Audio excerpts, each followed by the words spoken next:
আসসালামু আলাইকুম প্রিয় শিক্ষার্থীরা, শুভেচ্ছা সবাইকে। আজ আমরা শিখব ওযু সম্পর্কে, নামাজের আগে শরীর ও মন পবিত্র করার নিয়ম। ওযু আমাদের পরিচ্ছন্ন রাখে, মনকে সতেজ করে এবং ইবাদতের জন্য প্রস্তুত করে। আজ আমরা ধাপে ধাপে শিখব কিভাবে সঠিকভাবে ওযু করতে হয়, যাতে নামাজ স্বীকৃত হয় এবং আমরা সকল সময় পবিত্র থাকি। বইয়ের 23 নম্বর পৃষ্ঠা খুলো, শুনবে এবং বইয়ের পাতায় চোখ রাখবে। তাহলে দেরি না করে চলো শুরু করি। পাঠ 4 আল ওযু। ওযু আরবি শব্দ, এর অর্থ পবিত্রতা, পরিচ্ছন্নতা, উজ্জ্বলতা। ইসলামী শরীয়তের পরিভাষায় শরীর পবিত্র করার নিয়তে পবিত্র পানি দিয়ে শরীয়তের নিয়ম অনুযায়ী নির্দিষ্ট অঙ্গপ্রত্যঙ্গ ধোয়ার নামই ওযু। ওযুর গুরুত্ব। ওযুর প্রয়োজনীয়তা ও গুরুত্ব বর্ণনা করে পবিত্র কুরআনে বলা হয়েছে, ইয়া আইয়ুহাল্লাযিনা আমানু ইয়া কুমতুম ইলাস সলাতি ফাগসিলু উজুহাকুম ওয়া আয়দিয়াকুম ইলাল মারাফিকি ওয়ামসাহু বিরুউশিকুম ওয়া আরজুলাকুম ইলাল কাবায়ুন। ওয়া ইন কুনতুম জুনুবান ফাত্তাহহারু। ওয়া ইন কুনতুম মারদাও আলা সাফারিং আও জা আহাদুম মিনকুম মিনাল গয়িতি আও লামাসতুমুন নিসাআ ফালাম তাজিদু মাআন ফাতায়াম্মামু শাইদান তায়্যিবান ফামসাহু বিউজুহিকুম ওয়া আয়দিকুম মিনহু। মা ইউরিদুল্লাহু লিয়াজআলা আলাইকুম মিন হারাজিউ ওয়ালাকি ইউরিদু লিইয়ুত্তাহিরাকুম ওয়া লিইউতিম্মা নি'মাতাহু আলাইকুম লাআল্লাকুম তাশকুরুন। হে মুমিনগণ, যখন তোমরা সালাতের নামাজের জন্য দাঁড়াতে চাও, তখন তোমাদের মুখমণ্ডল ধৌত করো, তোমাদের হাতগুলো কনুই পর্যন্ত ধৌত করো, তোমাদের মাথা মাসে করো এবং তোমাদের পাগুলো টাখনু গিরো পর্যন্ত ধৌত করো। আর যদি তোমরা অপবিত্র জানাবাত অবস্থায় থাকো, তবে তোমরা বিশেষভাবে পবিত্রতা অর্জন করো, পুরো শরীর গোসল করো। আর যদি তোমরা অসুস্থ হও কিংবা সফরে থাকো অথবা তোমাদের কেউ প্রস্রাব পায়খানা থেকে আসে কিংবা তোমরা স্ত্রীদের সাথে সহবাস করো এবং এসব অবস্থায় যদি পানি না পাও, তবে পবিত্র মাটি দ্বারা তায়াম্মুম করো। সুতরাং তা দিয়ে তোমাদের মুখমণ্ডল ও হাত মাসে করো। আল্লাহ তোমাদের ওপর কোনো সংকীর্ণতা, কষ্ট সৃষ্টি করতে চান না, বরং তিনি তোমাদের পবিত্র করতে চান এবং তোমাদের ওপর তার নেয়ামত পূর্ণ করতে চান, যাতে তোমরা কৃতজ্ঞতা প্রকাশ করো। যারা ঈমান এনেছ জেনে রেখো, যখন তোমরা নামাজের জন্য দাঁড়াবে তার আগে নিজেদের মুখমণ্ডল ধুয়ে নেবে, তোমাদের 2 হাত কনুই পর্যন্ত ধুয়ে নেবে, মাথা মাসে করবে এবং উভয় পা গিরাসহ ধুয়ে নেবে। সূরা আল মাইদা, আয়াত 6।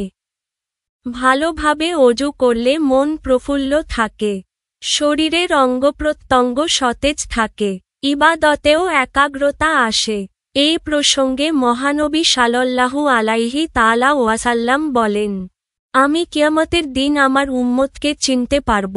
জনৈক সাহাবী প্রশ্ন করলেন, হে আল্লাহর রাসূল, কোটি কোটি মানুষের মধ্যে আপনি কিভাবে আমাদের চিনবেন?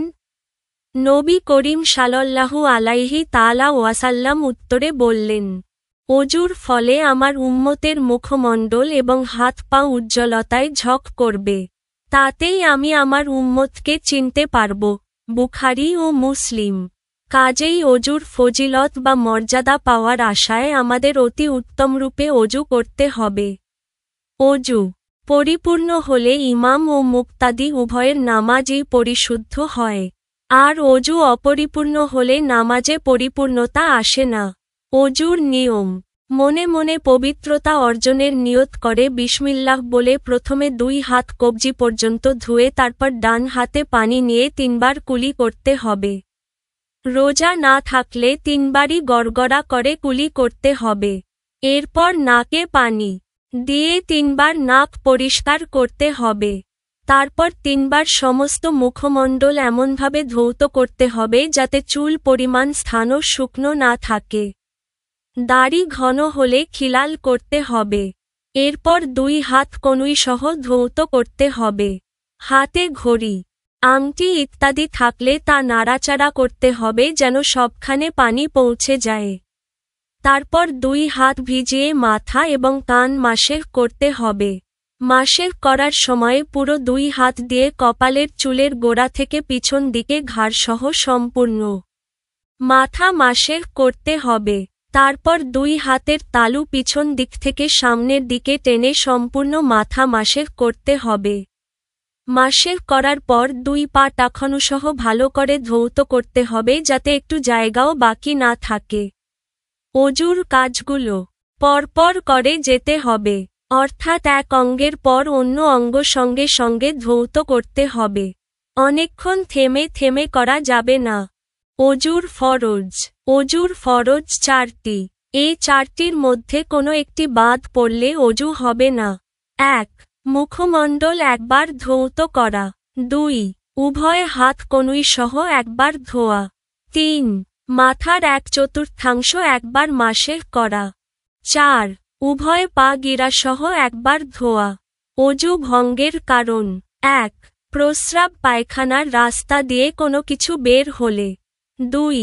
প্রস্রাব পায়খানার রাস্তা ছাড়াও শরীরের যেকোনো স্থান থেকে যেকোনো অপবিত্র বস্তু বের হয়ে গড়িয়ে গেলে যেমন রক্ত, পুজ ইত্যাদি। 3. থুথু, কাশি ব্যতীত বমির সাথে রক্ত, পুজ, খাদ্য অথবা অন্য কিছু বের হলে এবং মুখভর্তি বমি হলে। 4. থুথুর সাথে বেশি পরিমাণ রক্ত এলে। 5.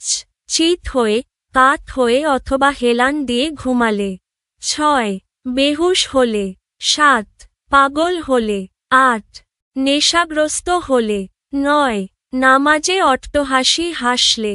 কাজ: শিক্ষার্থীরা প্রত্যেকেই শ্রেণীতে শিক্ষকের নির্দেশনায় অজু করার উপকরণের মাধ্যমে অথবা প্রতীকী উপকরণের সাহায্যে অজু করার নিয়ম অনুশীলন করবে।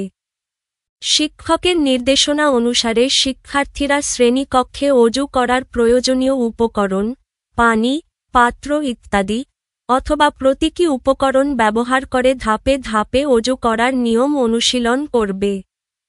প্রতিটি শিক্ষার্থী সঠিক ক্রমে অজুর ফরজ ও সুন্নতগুলো অনুসরণ করে অনুশীলনে অংশ নেবে এবং শিক্ষক ভুলগুলো সংশোধন করে দেবেন। আপনারা আমাদের ভুলগুলো কমেন্টে জানাতে পারেন। যদি উপকৃত হন, তবে সাবস্ক্রাইব করুন, ভিডিওটি শেয়ার করুন এবং বন্ধুদের সঙ্গে জানিয়ে দিন। আমাদের আয়োজন এমনভাবে পরিকল্পনা করা হয়েছে যাতে শিক্ষার্থীরা কোনো গাইড বই ছাড়াই নিজস্বভাবে আনন্দের সঙ্গে শিখতে পারে এবং জ্ঞান অর্জন করতে পারে। ধন্যবাদ।